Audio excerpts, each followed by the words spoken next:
तो बच्चों, हम लोग पहले पद का भावार्थ देखते हैं। तो माखनलाल चतुर्वेदी कारागार में बंद हैं, काल कोठरी में हैं। अंग्रेज़ों के द्वारा दी जा रही यातना बहुत ही कठिन है। ऐसे में जब कोयल बोल रही है तो कोयल से वो पूछते हैं, कहते हैं, क्या गाती हो, क्या गा रही हो, क्यों रह रह जाती हो। और ऐसा तो है नहीं कोयल लगातार बोले, तो कोयल रुक रुक करके बोलती है। कहते हैं, क्यों रह रह जाती हो, क्यों रुक जाती हो, बोलते बोलते क्यों रुक जाती हो। कोकिल बोलो तो क्या लाती हो, संदेशा किसका है। कोयल जो बोल रही है, कभी कल्पना कर रहा है वह किसी का संदेश ला रही है। तो कहते हैं कि हे कोयल, तुम इस कारागार, इस जेल के ऊपर आसपास घूमकर मंडरा कर बार बार क्या गा रही हो।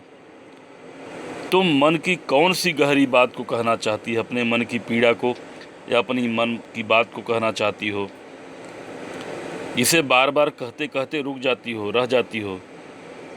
तुम क्या संदेश लेकर आई हो, तुम मुझे क्या संदेश देना चाहती हो, क्या प्रेरणा देना चाहती हो, किस प्रकार के भाव मेरे मन में भरना चाहती हो।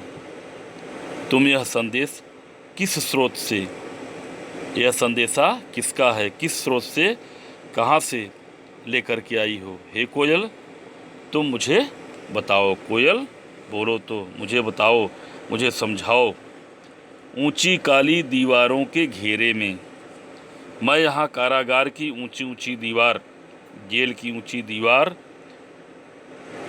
दीवारों के घेरे में, अंधेरी कोठरी में बंद हूँ, डाकू चोरों बटमारों के डेरे में। और जेल में केवल वही भर नहीं है, स्वतंत्रता सेनानी ही नहीं, डाकू हैं, चोर हैं, बटमार मतलब जो रास्ते में छीनते हैं, डकैती करते हैं, लूटते हैं। तो डाकू चोरों बटमारों के डेरे में, मैं यहाँ कारागार की ऊंची और अंधेरी दीवारों में बंद हूँ। यहाँ केवल मैं ही नहीं, यहाँ डाकू, चोर और रास्ते में छीनने वाले, रहजनी करने वाले आदि बुरी प्रवृत्ति वाले लोगों का भी निवास है, वो लोग भी रहते हैं। मुझे उन्हीं के बीच में रहने को विवश होना पड़ता है। अंग्रेज मुझे भी उन्हीं के साथ बंद कर दिए हैं। जीने को देते नहीं पेट भर खाना, और भरपेट यहाँ खाना भी नहीं मिलता है। केवल उतना ही दे रहे हैं जितने में कि लोग मरने न पाएँ। तो जीने को देते नहीं पेट भर खाना, मरने भी देते नहीं तड़प रह जाना, और मर भी नहीं सकते। जहाँ ऐसा कोई उपाय भी नहीं है कि जिससे लोग मर जाएं। तड़प रह जाना, और तड़प कर आदमी तड़प करके रह जाता है। यहाँ मरने की भी सुविधा नहीं है। ऐसे में लोग तड़प करके, विवश होकर के यह दुखदाई जीवन जीते हैं। जीवन पर अब दिन रात कड़ा पहरा है। किसका पहरा है? अंग्रेज़ों का दिन रात कड़ा पहरा रहता है। जंजीरों में बांध देते हैं, जकड़ देते हैं। शासन है या तम का प्रभाव गहरा है। कैसा शासन है? काला शासन है। तम मतलब अंधेरा, अंधकार। तो शासन है या तम का प्रभाव गहरा है। हमारे जीवन पर रात दिन कड़ा पहरा रहता है। हमें कोई कार्य स्वतंत्रता पूर्वक करने की सुविधा, आज़ादी नहीं है। हिमकर निराश कर चला रात भी काली। रात अंधेरी है और उस काल कोठरी में तो और अंधकार रहता है। तो कह रहे हैं हिमकर, चंद्रमा उस समय नहीं है, चांदनी रात नहीं है, तो हिमकर मतलब चंद्रमा। हिमकर निराश कर चला रात भी काली। चांद नहीं दिख रहा है, रात बहुत अंधेरी है। इस समय कालीमा मई जगी क्यों आली। इस काली रात में, इस घनघोर काली रात में तुम क्यों जग रही हो। आली मतलब सखी। ऐ सखी, ऐ मित्र, मैं तो जग ही रहा हूँ, तुम इस रात को क्यों जग रही हो, तुम्हें क्या कष्ट है। ठीक है। तो अब इस पे कुछ छोटे छोटे प्रश्न बनते हैं। ठीक है। प्रश्न है जैसे कवि के अनुसार कोयल क्यों गाने लगती है। कवि के अनुसार कोयल अंग्रेज सरकार के अत्याचारों से दुखी है।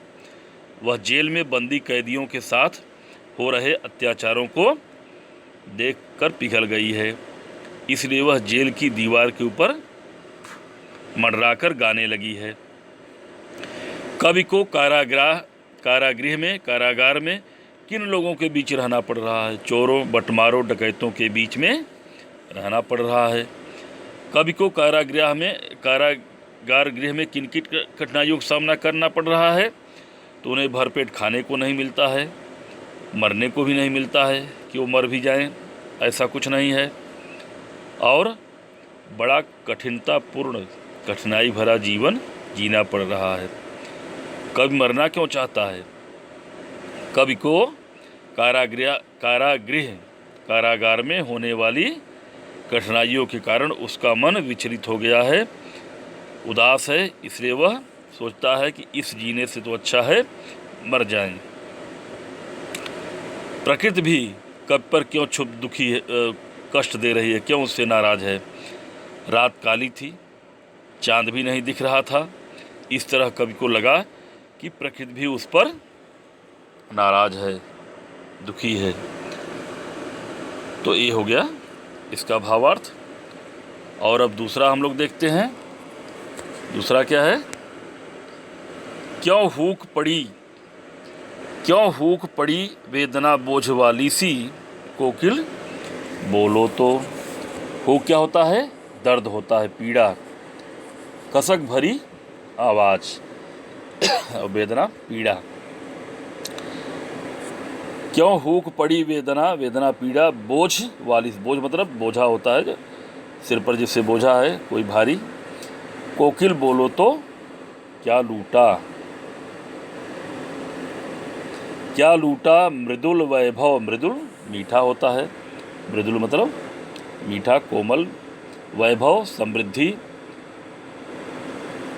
तो तुमने ऐसा क्या देख लिया, तुम्हारा क्या लुट गया, क्या छिन गया। तुम्हारा कंठ इतना कोमल, मृदुल, तुम्हारा कंठ, कोयल मीठा बोलती ही है, तुम्हारा कंठ इतना कोमल और मधुर है, मानो तुम्हें ईश्वर ने संसार के हर मधुर वैभव, मृदुल वैभव की रखवाली सी, मधुर वैभव की रक्षा करने का दायित्व सौंप रखा है, जिम्मेदारी दे दी है। तुम बताओ कोकिल बोलो तो, तुम बताओ क्या हुई बावली, क्या तुम पागल हो गई। बावली मतलब पागल होना। तो तुम बताओ फिर तुम पागल सी क्यों हो गई हो, इतनी रात को, आधी रात को चीख रही हो। क्या हुई बावली, अर्ध रात को चीखी, क्या तुम बावली हो गई हो। जो अर्ध रात को, आधी रात को, वैसे पंछियों का रात में बोलना अच्छा नहीं माना जाता, तो इसलिए कवि कह रहा है कि अर्ध रात को क्यों चीख रही हो, कोकिल बोलो तो। किस दावानल की ज्वालाएं हैं दिखी। दावानल जो जंगल में लगने वाली आग होती है उसे क्या बोलते हैं, दावानल, जंगल की आग, ज्वाला आग।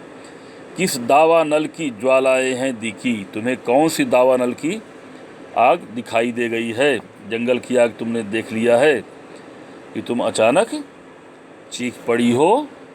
कोकिल बोलो तो, ऐ कोयल तुम बोलो, क्यों तुम चीख रही हो।